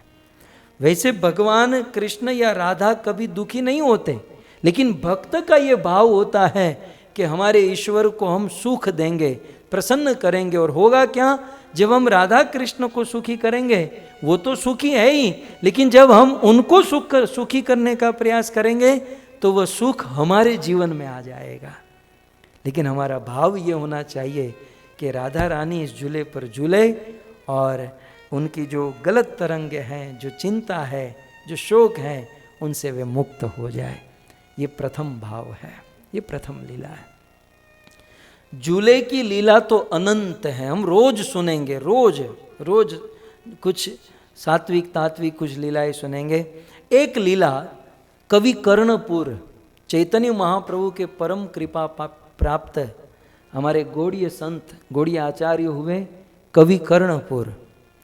कवि कर्णपुर ने एक बहुत सुंदर झूले की लीला आनंद वृंदावन चंपू में उन्होंने बताई है। हम सब वैसे राधा और कृष्ण नित्य जगत के प्रेमी प्रियतम इस धरती पर आए। जब श्रीमती राधा रानी का जन्म हुआ तब बचपन से ही कृष्ण ने राधा को देखा था और फिर एक लंबा समय बीत गया, राधा कृष्ण का दर्शन आपस में नहीं हुआ। दोनों बड़े हो गए, लगभग 5-7 साल के हो गए। एक बार कृष्ण के किसी सखा ने कहा, कवि कर्णपुर लिखते हैं, किसी सखा ने कहा, कृष्ण सुना है कि बरसाने में एक बहुत अच्छी गोपी रहती है और उसका नाम है राधा। कृष्ण ने कहा, तो कोई बात नहीं, हमें कोई नहीं बाधा, उसका नाम है राधा तो हमें कोई नहीं बाधा। रोज मथुरा साइड जाते हैं, अब बरसाना साइड गाय चराने जाएंगे, सब भूमि गोपाल की, हमको कौन रोकने वाला। सो कृष्ण ने उस दिन अपना रुख बदला, लेफ्ट न मारकर राइट मारा। कृष्ण अपने सभी गोप सखाओं के साथ बरसाना गए। अब बरसाने में श्रीमती राधा रानी अपनी सखियों के साथ खेल रही थी, और खेलते खेलते वो गेम क्या थी जानते हैं? वो गेम थी लुका छिपी, जिसे आजकल के बच्चे हाइड एंड सीक कहते हैं। तो एक जमाना हुआ करता था, ये सब बहुत सुंदर खेल होते थे, बचपन में खेलते थे। तो श्रीमती राधा रानी अपनी सखियों के साथ लुका छिपी का खेल ऐसा होता था કે હવે આ દાવ દેવાને શું કહેવાય? હે અમિતનારાયણ, આમ જેની પર દાવ હોય એને શું કહેવાય? तो जिसका दाव होता था, आप दावी समझे ना, आप समझ गए हैं, जिसका दाइन होता था डायन થઈ જાય પછી, સમજ્યા? डायन बोले राक्षसी। तो जिसका दाव होता था वो आंखें बंद करके 10 तक गिनता था और बाकी सब छिप जाते थे, और 10 गिनने के बाद जो छिपे हुए हैं उनको ढूंढना होता था। तो राधा रानी की सखियाँ यहाँ वहाँ किसी कुंज निकुंज में जाकर छिप जाती थी, और श्रीमती राधा रानी इतनी भोली भाली कि वो बस एक ही कुंज में जाकर छिपती थी। उसको ज़्यादा ये नहीं था कि मैं कहीं दूर जाऊँ, कहीं ऐसी जगह जाऊँ कोई मुझे पकड़ न ले। वो एक ही कुंज फिक्स था, वहाँ पर छिप जाती थी। कृष्ण ने दूर से देखा कि कोई है तो सही, कोई सुंदरता की मूर्ति है, लेकिन दूर से देखा, अपने गोप ग्वाल सखा सबको छोड़कर कृष्ण अकेले वहाँ पर गए। जिस कुंज में राधा रानी छिपने वाली थी उसी कुंज में कृष्ण पहले से ही जाकर छिप गए, और वहाँ सारी सखियाँ एकत्रित हुई, और जिस पर दाइन था वो 1 2 3 4 5 6 7 8 10 बोला, और सभी सखियाँ अपने अपने स्थान पर छिपी, और राधा रानी जहाँ कृष्ण पहले से जिस कुंज में थे वहीं कुंज में जाकर छिपी, और बिल्कुल निकट से कृष्ण ने राधा को देखा। पहली बार जीवन में राधा की उस कुमारी का स्वरूप को जब कृष्ण ने देखा तो पूरी दुनिया को मोहित करने वाले, करोड़ों करोड़ों कामदेव को भी मोहित करने वाले मदन मोहन मोहिनी राधा रानी को जब देखा तो स्वयं भगवान कृष्ण मोहित हो गए। इतने मोहित हुए, कवि कर्णपुर लिखते हैं कि राधा रानी का ऐसा रूप, राधा रानी की ऐसी सुंदरता, उस सुंदरता को कृष्ण डाइजेस्ट नहीं कर पाए। समझ में आता है? हमको तो इतना ही समझ में आता है कि ज़्यादा रसगुल्ला खा लिया तो डाइजेस्ट नहीं हो पाता है। हम तो यहाँ तक हमारी पहुँच है। लेकिन कुछ लोग होते हैं ना, कभी ज़्यादा पैसे नहीं देखे और जब अचानक लॉटरी लगती है और एक साथ ज़्यादा पैसा आ जाता है तो वो भी डाइजेस्ट नहीं होता, तो हार्ट अटैक आ जाता है, खुशी के मारे हार्ट अटैक आ जाता है। तो किसी को भोजन डाइजेस्ट नहीं होता है, किसी को अधिक भोजन मिल गया तो भोजन डाइजेस्ट नहीं होता है, किसी को अधिक पैसा मिल गया पैसा डाइजेस्ट, किसी को अधिक प्रशंसा मिल गई तो प्रशंसा डाइजेस्ट नहीं हो पाती है। लेकिन आज कृष्ण को अधिक भरपूर मात्रा में एक रूप का धोध, एक सुंदर रूप का श्रृंगार, सुंदर रूप प्राप्त हुआ, कृष्ण डाइजेस्ट नहीं कर पाए, इसलिए कृष्ण राधा रानी को देखकर मूर्छित होकर गिर गए। दुनिया कृष्ण को देखकर मूर्छित होती है, आज कृष्ण राधा रानी के रूप को देखकर मूर्छित होकर गिर गए। श्रीमती राधा रानी को देखकर भगवान मोहित मूर्छित हो गए। राधा रानी चिंता में पड़ गई, हाय रे मेरे कुंज में कोई लड़का, और लड़का मूर्छित होकर गिर गया, किसी को पता चल जाएगा, मुझे बदनाम कर देंगे, मैं बदनाम हो जाऊंगी। राधा रानी तुरंत वहाँ से बाहर निकली, अपनी गोपियों को, सखियों को कहने लगी चलो चलो घर पर। सखियों ने कहा अभी अभी तो शुरू किया था। बोले नहीं, मैं थक गई हूँ, घर पर जाना है। राधा सबको घर लेकर चली गई, और यहाँ कृष्ण उस कुंज में मूर्छित होकर बैठे। लेकिन ऐसा वर्णन है, राधा रानी घर पर गई तो उसे न भोजन अच्छा लगता है, न खाना अच्छा लगता है, न पीना अच्छा लगता है।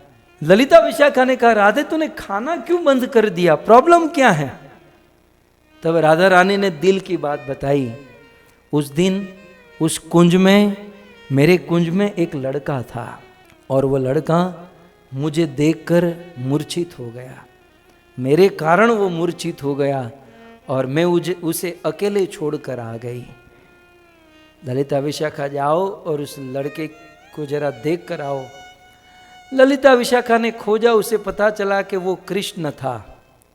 और ललिता विशाखा सीधे नंदगांव गई, नंद बाबा के घर पर, और पता लगाया कि भाई आपका कृष्ण कहाँ है, ठीक तो है? बोले हमारा कृष्ण तो ठीक ही है, और कृष्ण वहाँ आनंद से खेल रहा है।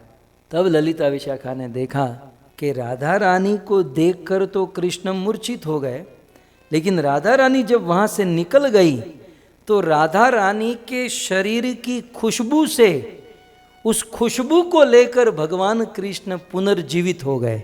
जीवित माने पुनः होश में आ गए। भक्तों, कभी कभी होता है कि जब बंदा मूर्छित हो जाता है तब उसे कुछ खुशबू सुंघाई जाए तो वह होश में आ जाता है।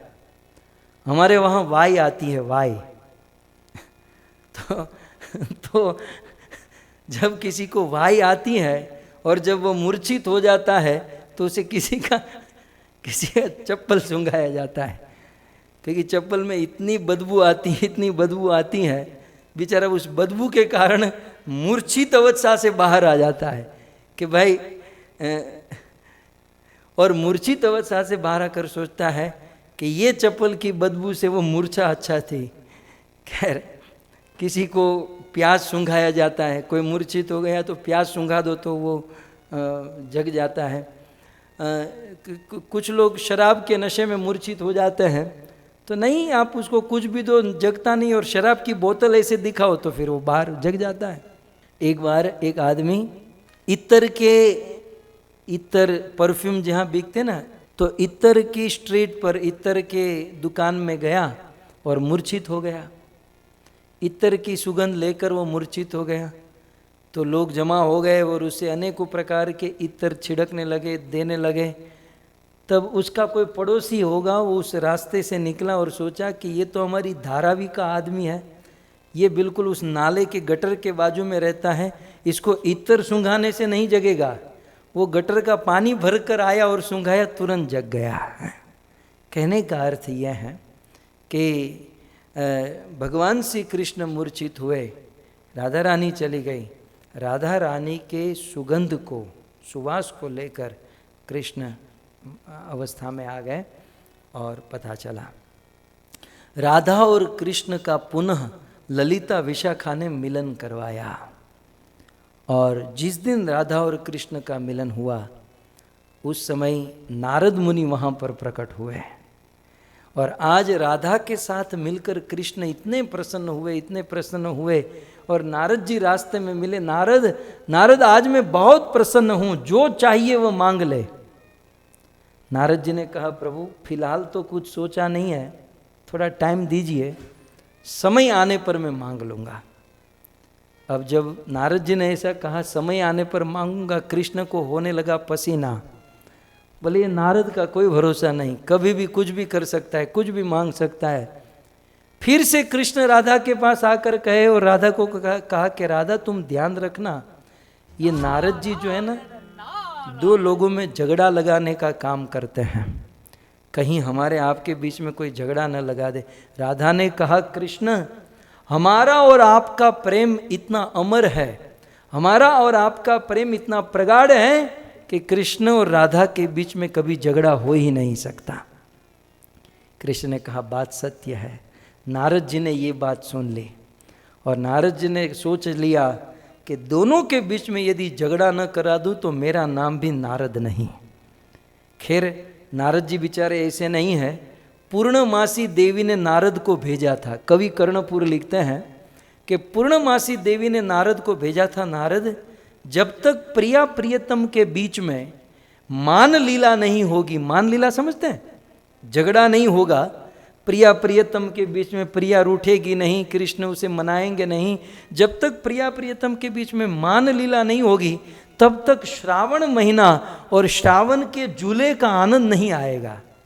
यदि झूले का आनंद, अधिक आनंद यदि लेना है तो दोनों के बीच में मान लीला होनी चाहिए, और इसके लिए पूर्णमासी देवी ने नारद मुनि को चुना, परफेक्ट पात्र को चुना इस कार्य को करने के लिए। सो नारद मुनि सोचने लगे क्या करे। अब उसी समय सावन का महीना, झूले का समय आया, और गोपियों ने कृष्ण के लिए बहुत सुंदर झूले का निर्माण किया। श्रीमती राधा रानी बरसाने में लगभग शाम को 5 बजे का समय था। राधा को तैयार होकर उस झूले में जाना था। राधा रानी श्रृंगार कर रही थी, तैयार। राधा रानी को कोई आवश्यकता नहीं है श्रृंगार की, लेकिन फिर भी वे श्रृंगार कर रही थी, सज रही थी। और यहाँ पर सारी गोपियाँ सखियाँ भगवान कृष्ण देख रहे थे, झूला सज रहा है, गोपियाँ सज रही हैं, झूला सज गया। ललिता विशाखा अनेक गोपियों सखियों को लेकर उस झूले को सजाए। अब नारद मुनि आए। नारद मुनि आए और नारद जी कृष्ण से कहते हैं, अब देखो कृष्ण झूले के मूड में है। 1 साल से सोच कर रखे हैं कि झूले पर बैठना है और झूला अब शुरू होने वाला है। गोपियाँ सखियाँ सब झूले के मूड में हैं और उसी समय ये आए और आकर कहते हैं, कृष्ण वो जो आपने नहीं कहा था कि जब चाहे तब मांग लेना, मुझे आज चाहिए। ऐसा ही होता है, जब कोई अच्छा माहौल होता है, सब कुछ सेट होता है, तब कोई ना कोई बीच में आता है और कुछ प्रपोजल रख देता है। लेकिन यहाँ तो अच्छा था। नारद मुनि कहने लगे, कृष्ण वो जो वादा किया था आपने, वो मुझे चाहिए। कृष्ण ने कहा, बोलो नारद क्या चाहिए? अभी झूला शुरू नहीं हुआ, थोड़ी देर में होने वाला है, उसके पहले मांग लो, फिर तो मैं झूले में बिजी हो जाऊंगा। नारद जी ने कहा, प्रभु झूला ही चाहिए। प्रभु ये झूला आपने किसके लिए बनाया है? बोले कुछ देर के बाद राधा आएगी, मैं और राधा इस पर झूलेंगे। तो प्रभु आपने जो मुझे वरदान दिया है, आज मुझे वो वरदान चाहिए। बोले क्या वरदान चाहिए? बोले राधा को आने में अभी देरी है, अभी 5 नहीं बजे हैं, 4:30 हुआ है। तो मेरी इच्छा ये है कि इस झूले पर राधा के आने से पहले आप और ललिता दोनों बैठकर झूलो। कृष्ण ने कहा, छोड़ देना नारद। नहीं नहीं, आपने क्या कहा था? वरदान। वरदान माने वरदान, आपने मुझे वरदान दिया था और वादा किया था। तो मेरी इच्छा है कि इस झूले पर आप और ललिता सखी दोनों बैठकर झूलो। और प्रभु इसमें क्या गलती है? अभी आधा घंटा बाकी है राधा को आने में, तो वैसे मेन पार्ट शुरू हो उसके पहले थोड़ा बहुत रिहर्सल कर लेते हैं। और प्रभु देखो ये झूला टांगा है, बांधा है, राधा रानी के आने से पहले रिहर्सल हो जाए, ये अच्छी बात है। थोड़ा सा रिहर्सल कर दो ताकि बाद में आपको प्रॉब्लम ना हो। नारद जी की बात में कृष्ण फंस गए और ललिता को कहा कि ललिता थोड़ी देर बैठ जाओ। कृष्ण और ललिता दोनों उस झूले पर बैठे और नारद जी ने कहा, देखो मैं ना न कहूँ तब तक झूला झूलना है। और पीछे से नारद जी ने 2-3 को खड़ा कर दिया जोर जोर से झुलाने के लिए। अब झूला शुरू हो गया और झूला जैसे यहाँ शुरू हुआ और तेज गति से चलने लगा, नारद जी रफू चक्कर, नारद जी वहाँ से आउट। और सीधे, अब नारद जी को कहाँ देर लगती, सीधे पहुँचे बरसाना। और बरसाना में राधा रानी बस अपना अंतिम श्रृंगार कर रही थी। नारद जी पहुँचे और कहा, राधे राधे, ये इतना क्यों सज रही हो, ये श्रृंगार क्यों हो रहा है? राधा रानी ने कहा कि आज झूलन यात्रा का प्रथम दिन है, आज श्याम सुंदर के साथ, कृष्ण के साथ मुझे झूले पर बैठना है, झूलना है। नारद जी ने कहा कि छोड़ दो, ये सब श्रृंगार उतार दो। बोले क्या? बोले झूला तो कंप्लीट हो गया, झूला तो खत्म हो गया। बोले क्या बात करे? बोले मैं अभी अभी देख कर आया, झूला आपके और कृष्ण के लिए थोड़ी था, झूला तो ललिता और कृष्ण के लिए था। और ललिता और कृष्ण दोनों झूले पर बैठकर झूल लिए। अब राधा जी आपका क्या काम, आपका क्या मतलब वहां पर? राधा रानी ने कहा, हो नहीं सकता, मैं अपनी आंखों से देख कर आया हूं और आपको विश्वास नहीं तो आकर देख लो। राधा रानी तुरंत वहां से निकली। नारद जी ने कहा, रुको रुको, आपको देर लगेगी, मेरी गाड़ी में बैठ जाओ, तुरंत पहुंचा दूंगा। कुछ लोग ऐसे काम में बड़े उत्सुक होते हैं, जल्दी करते हैं। तुरंत राधा रानी को पहुंचा दिया कृष्ण के पास और कृष्ण और ललिता दोनों झूले पर झूल। कृष्ण झूले पर झूलते झूलते ढूंढ रहे थे कि नारद ने मुझे यहाँ चढ़ा दिया और ये खुद कहाँ भाग गया। सो कृष्ण ऐसे ऐसे ढूंढ रहे थे नारद को और नारद जी छुप छुप के कहीं दूर से पेड़ के पीछे से राधा जी को दिखा रहे थे, देखो ये तुम्हारा कृष्ण ललिता के साथ झूले पर झूल रहा है। और उनकी आंखें तो देखो। अब बेचारे कृष्ण खोज रहे हैं नारद को, लेकिन नारद जी क्या कह रहे हैं कि देखो अपनी आंखें और भी कई सारी गोपियों के ऊपर घुमा रहा है। ये तुम कृष्ण को कम मत समझो, ये खुद ललिता के साथ बैठा है और कई गोपियों के ऊपर, सखियों के ऊपर अपनी आंखें घुमा रहा है। इस प्रकार से राधा रानी ने जब दृश्य देखा, राधा रानी कृष्ण के पास पहुंची और अपना सारा श्रृंगार सब कुछ कृष्ण के सामने फेंक कर राधा रानी अपने कुंज निकुंज में जाकर चली गई।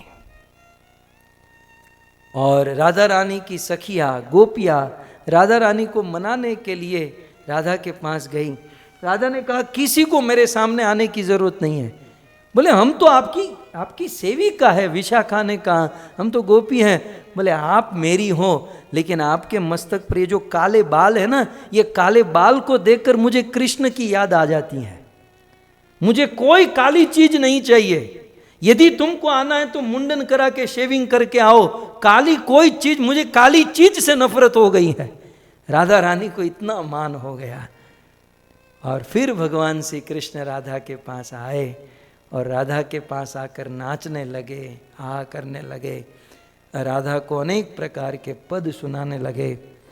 इस प्रकार से पूर्णमासी देवी ने राधा और कृष्ण के बीच में ये मान लीला करा के उस सावन के झूले की महिमा को और बढ़ा दिया।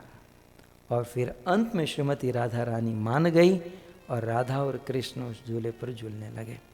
तो ये हैं श्रावण मास के झूलन लीला का एक संक्षिप्त में परिचय, एक भाव। भक्तों, प्रश्न हो सकता है कि श्रावण महीने में ये झूला कितने दिन तक होता है। झूला भी अनेकों भाव में होता है। जैसे श्रीपाद वल्लभाचार्य के अनुगत्य में पृष्टि संप्रदाय में जो झूला होता है वो 1 महीने तक चलता है और उस झूले में लड्डू गोपाल को झुलाया जाता है, क्योंकि ये महीना श्रावण महीना है।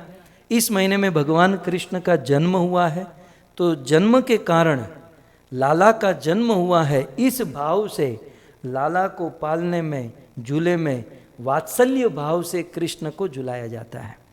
सो 1 महीने तक पूरे श्रावण महीने में झूले को झुलाते हैं। नंदगांव आदि में भी वात्सल्य भाव में, नंदगांव में भी वात्सल्य भाव में 1 महीने तक कृष्ण को झूले पर झुलाया जाता है।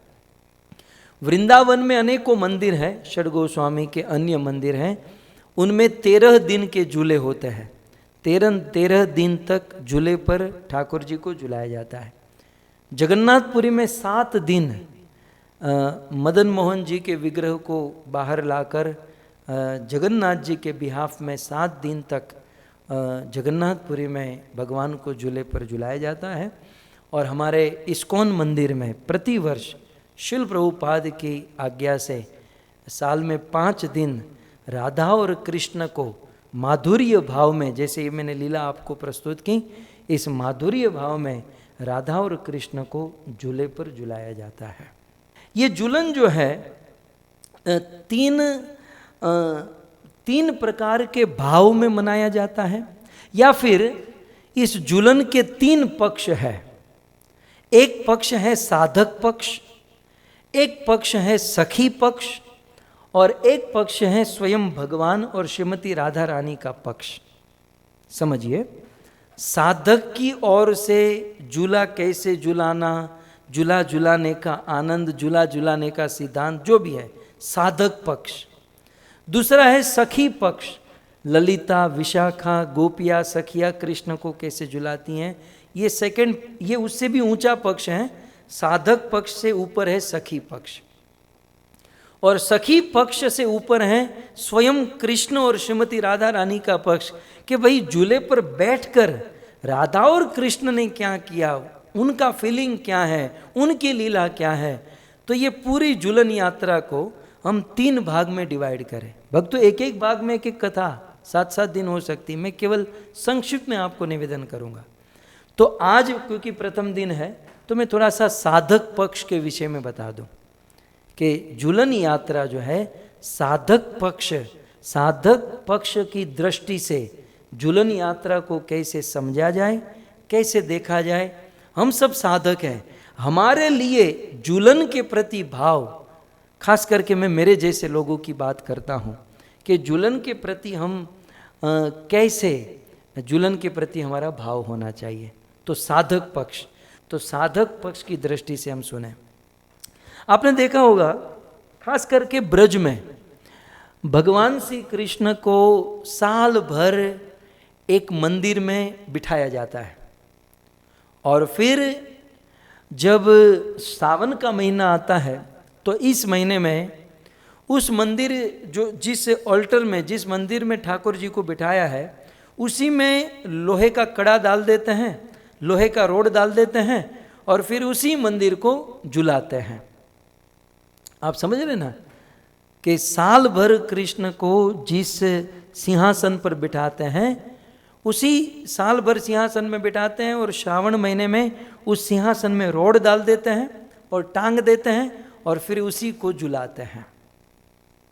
तो इसका अर्थ ये हुआ कि भगवान के सिंहासन दो प्रकार के हैं, एक तो स्थिर सिंहासन और दूसरा हुआ झूलने वाला सिंहासन।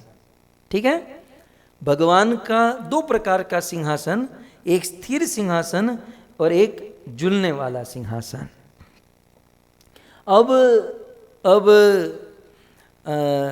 स्थिर सिंहासन का अर्थ क्या है? स्थिर सिंहासन माने स्थिर सिंहासन में उसी व्यक्ति का मन लग सकता है, चित्त लग सकता है जिसका मन स्थिर है, जिसका हृदय स्थिर है, जिसका चित्त बिल्कुल साफ है, जो परम शुद्ध है, जो परम विशुद्ध है, जो पहुँचे हुए संत, पहुँचे हुए भक्त हैं, जो बिल्कुल स्थिर बुद्धि के हैं, जिसका मन स्थिर है, वो स्थिर सिंहासन पर बैठे हुए भगवान के प्रति ध्यान कर सकते हैं, उनके प्रति अपना आदान प्रदान कर सकते हैं।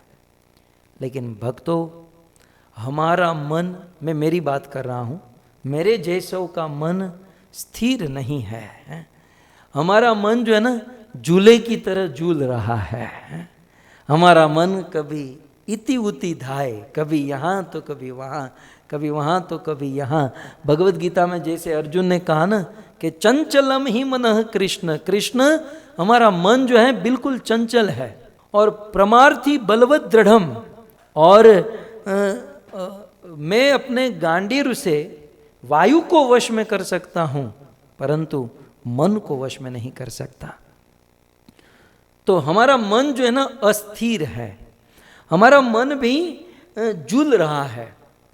और भक्तों, ये झूलने वाला मन जो है ना झूलते झूलते झूलते एक दिन हमको नरक में पहुंचा देता है। यदि मन झूलता रहा, मन झूलने का अर्थ है मन अनकंट्रोल्ड होना, और अनकंट्रोल्ड मन, गीता में कृष्ण कहते हैं कि द्वारम नाशनम आत्मन त्रिविधम नरकस्य इदम, वो सीधा नरक का द्वार है यदि मन कंट्रोल में नहीं है। सो हमारा मन जो है ना झूल रहा है, हमारा मन अस्थिर है। और ठाकुर जी जिस सिंहासन पर विराजते हैं, भगवान जिस सिंहासन पर विराजते हैं, तो एक तो है स्थिर सिंहासन, भगवान स्थिर सिंहासन पर है और हमारा मन अस्थिर है। इसलिए स्थिर सिंहासन पर बैठे हुए अस्थिर मन कैसे मैच हो पाएगा, कैसे भगवान को पकड़ पाएगा। लेकिन एक अन्य उपाय, दूसरा उपाय बहुत सुंदर है कि वही भगवान श्री कृष्ण जो है श्रावण महीने में, सावन के इस महीने पे झूले पर विराजते हैं, और झूले पर भगवान झूलते हैं और हमारा मन भी झूल रहा है। सो भक्तों, हम जैसे साधक भक्तों के लिए एक बड़ा सरल उपाय है। अब दो मार्ग है, दो उपाय है कि एक तो मन को संसार से हटा दो, एक तो अपने मन को पूर्ण रूप से दुनिया से हटा दो। ये बहुत कठिन है, बहुत मुश्किल है, परंतु दूसरा उपाय, ये मन जहां जाना चाहे वहां जाने दो, ये मन जहां लगना चाहे वहां लगने दो। कोई चिंता मत करो, मन को जहां जाना है जाओ, लेकिन गुरु और भगवान को मन के रास्ते में खड़ा कर दो। That's all. मन को जहां जाना है जाने दो, लेकिन गुरु और भगवान को उनके रास्ते में खड़े कर दो। जैसे मन डोल रहा है तो भगवान श्री कृष्ण को अपने मन के ऊपर बिठाकर उनको झूला झुलाओ। अपने मन के ऊपर बिठाकर कृष्ण को झूला झुलाएंगे तो यह मन एक ना एक दिन पवित्र हो जाएगा और भगवान के चरणों में लग जाएगा। सो भगवान दो सिंहासन पर बैठते हैं, एक स्थिर सिंहासन पर और एक झूलने वाले सिंहासन पर। स्थिर हमारे बस की बात नहीं है, लेकिन हाँ भगवान झूलने वाले सिंहासन पर भी बैठते हैं। इसलिए भगवान को हमारे मन रूपी सिंहासन पर बिठाकर राधा और कृष्ण को खूब झुलाना चाहिए और खूब राधा और कृष्ण को आनंद देना चाहिए। और भक्तों, भले हमारी अवस्था नहीं है, लेकिन हमें भावना करनी चाहिए कि बहुत सुंदर सावन का उत्सव आ चुका है, ये झूलन यात्रा का उत्सव। ये झूलन यात्रा का उत्सव कोई मनोरंजन ही नहीं है, ये प्रेम का साधन है। और भावना करनी चाहिए कि हम सब गोपी हैं, श्रीमती राधा रानी की दासी हैं और हम सब वृंदावन में हैं। भले हम लोग अमेरिका में, कनाडा में, दुबई में, यूके में, यूरोप में, भले अलग अलग जगह पर हैं, लेकिन भावना करनी चाहिए कि हम वृंदावन हैं। किसी संत ने बहुत सुंदर कहा, सखी अंत समय जहाँ जावनो है। हे सखी, अंत समय जहाँ जावनो है, तहाँ जीवत ही किन जइए जू। तो अंत समय में जहाँ पर जाना है तो जीते जी वहाँ पर क्यों न जाए, अवश्य जाना चाहिए। अपने मन को वृंदावन में, हम वृंदावन में हैं ऐसी आस्था करनी चाहिए जो हमारा वास्तविक घर है। और मन रूपी झूले पर जो ये मन रूपी झूला तो बहुत झूल रहा है ना, अब ये तो ऑटोमेटिक झूल ही रहा है, इसमें कुछ देखिए, घर पर झूला बनाना हो तो उसमें बहुत मेहनत करनी पड़ती है कि भाई झूला लाओ, ठीक से झूलना चाहिए, फूल हार सब कुछ लगाओ। लेकिन मन रूपी झूला तो स्वाभाविक झूल रहा है और मन रूपी झूले में हमारे ठाकुर जी को, कृष्ण को, राधा कृष्ण को बिठाकर राधा कृष्ण को आनंद प्रदान करना चाहिए। इसलिए आइए हम सब अपने मन रूपी झूले पे राधा कृष्ण को बिठाए और राधा कृष्ण की बहुत पवित्र भावपूर्ण ये सेवा करें। मेरे साथ, मेरे पीछे इसे गाने का प्रयास कीजिए। झूला झूलवे को अइयो, झूला झूलवे को अइयो, संग में राधा जी को लइयो, संग में राधा जी को लइयो, राधा रानी को झूलइयो, रे हमारे अंगना, रे हमारे अंगना, रे हमारे अंगना, प्यारे नंद नंदना। कब से बाट निहार रही, आँखों में आंसू वार रही। हे कृष्ण, साल भर मैंने आपकी राह देखी है, मैं कब से राह देख रही हूँ और राह देखते देखते अपने आंसुओं को पोंछ पोंछ के अब तो थक गई हूँ। इसलिए कब से बाट निहार रही, आँखों से आंसू वार रही। मैंने तेरे लिए डारा, मैंने तेरे लिए डारा, हे श्याम झूलना, प्यारे नंद नंदना।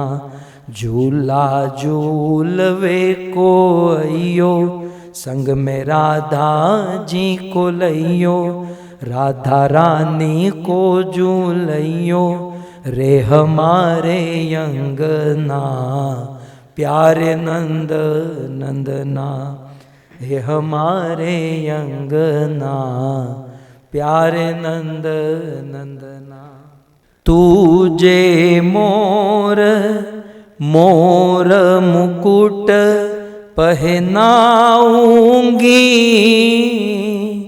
प्यारी को चुनरी धराऊंगी,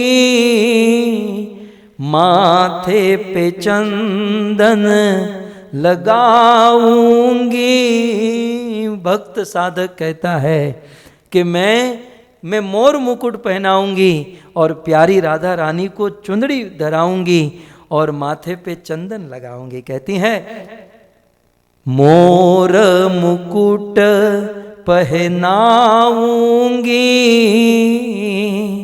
प्यारी को चुनरी धराऊंगी, तेरे माथे पे चंदन लगाऊंगी, तेरे बाके बाके नैन, तेरे बाके बाके नैन मैं लगाऊं अंजना, प्यारे नंद नंदना, तेरे बाके बाके नैन में लगाऊं अंजना, प्यारे नंद नंदना। झूला झूलवे को अइयो, संग में राधा जी को लइयो, राधा रानी को झूलइयो रे हमारे अंगना, प्यारे नंद नंदना। अपने हाथों से भोग लगाऊंगी, तुम्हें खीर पूरी पवाऊंगी, तुम्हें देख देख सुख पाऊंगी, कर बैया परवाय गठ जोरो करवाए, फिर दोनों को बिठाए के झूलाऊं सजना, प्यारे नंद नंदना। झूला झूलवे को अइयो, संग में राधा जी को लइयो, राधा रानी को झूलइयो रे हमारे अंगना, प्यारे नंद नंदना। तुम दो मेरे जीवन हो, हे राधे हे कृष्ण, तुम दोनों मेरे जीवन हो, मम गौरदास प्राण धन हो, तेरे दर्शन की प्यासी दृष्टि कीजे जरासी, कभी भूल के भी दासी को नहीं भूलना, प्यारे नंद नंदना। झूला झूलवे को अइयो, संग में राधा जी को लइयो, राधा रानी को झूलइयो रे हमारे अंगना, प्यारे नंद नंदना, रे हमारे अंगना, प्यारे नंद नंदना। सो इस प्रकार से अपने मन रूपी झूले पे राधा और कृष्ण को बुलाकर बिठाकर, ये मन रूपी झूला बहुत झूल रहा है, इस मन रूपी झूले पे भगवान को बिठाए, खूब झुलाए और भगवान को आनंद कराए। इसी आशा के साथ आज इस भागवत कथा के प्रथम दिवस को हम विराम करते हैं। कल इस कथा को और आगे बढ़ाएंगे और कुछ शास्त्रों के आधार पर भगवत लीला और तत्व को समझने का प्रयास करेंगे। हरे कृष्ण। आप सभी भक्त अपना कीमती समय निकालकर इस कथा का श्रवण किए, आप सभी भक्तों का धन्यवाद। और विशेष ऑरेंजबर्ग साउथ कैरोलिना अमेरिका के रहने वाले हमारे मित्र बलदेव भाई, भगवती माता जी और उनके पूरे परिवार को धन्यवाद, जिनकी कृपा से ये सुंदर श्रावण महीने में भगवान के मीठी मीठी प्रिय लीलाओं को श्रवण करने का और उसे कुछ तत्व से समझने का ये सुंदर अवसर प्रदान किया। सो बलदेव भाई, भगवती माता, अंकित, हिरल, सत्यम, धरती, काश्मीरा, केतन कुमार और सभी बाल गोपाल, अर्णव, अनवी, सजनी, सहज सभी भक्तों को धन्यवाद। ग्रंथराज श्रीमद् भागवतम महापुराण की, श्री कृष्णचंद्र भगवान की, श्री झूलन यात्रा महामहोत्सव की, शिल प्रभुपाद की, निताई गौर प्रेमानंद। जय जय श्री राधे, जय जय श्री राधे, जय जय श्री राधे श्याम।